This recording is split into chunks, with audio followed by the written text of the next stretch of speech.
right? How many of you guys have noticed that there's a little trouble in the economy? Just a little, right?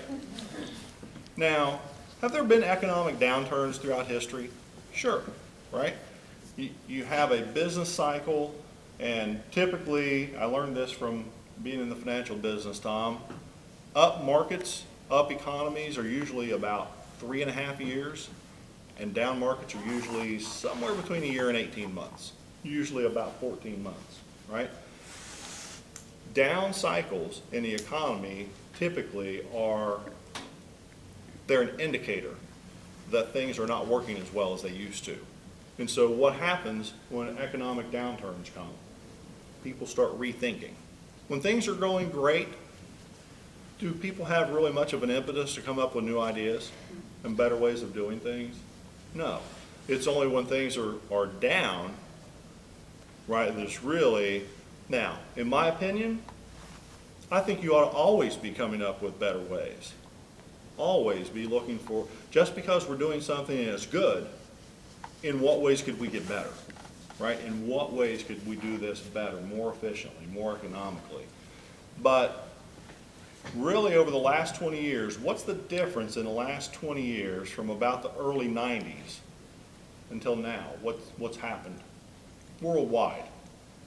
You know how much phone calls cost 20 years ago versus what they cost now? They cost nothing now. I mean, it's literally, it's next to nothing.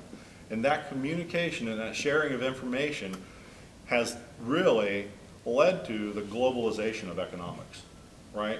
Because, and transportation has been a big revolution in transportation too, And what has happened is now jobs that used to be in this country that were strictly muscle jobs, I'll call them for lack of a better word, that didn't really take a whole lot of thought. They're not a whole lot of those done here anymore, are there? Now, you can look at that one of two ways. You can look at that and say, well, we need to get our jobs back. Is that ever going to happen? No. The other way that you could look at it is, you could say, what do we have in this country and what have we really grown into as a society that would allow us to take advantage of, you're going to think this is odd, but take advantage of our unemployment. Does that sound strange? Right? It sounds a little strange, but unemployment is the first sign of better things to come. When somebody's unemployed, it's terrible temporarily, but what does it allow that person to do? It allows them to go and do something even better. There's great power in have to, right? In fact, there's so much power in that most people, until they have to do something, they don't do it, right? It's only when they're sort of forced to by circumstance that they go get that additional training or they start thinking of different ways of going about things, right? And it's in those moments where you start to discover how capable you really are. You know, most people vastly underestimate themselves, vastly. And they vastly overestimate other people.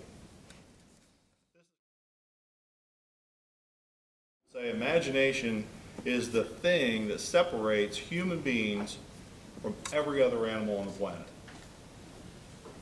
Monkeys are smart, right? Chimpanzees are smart, but they can't build skyscrapers or personal computers or mobile devices, right?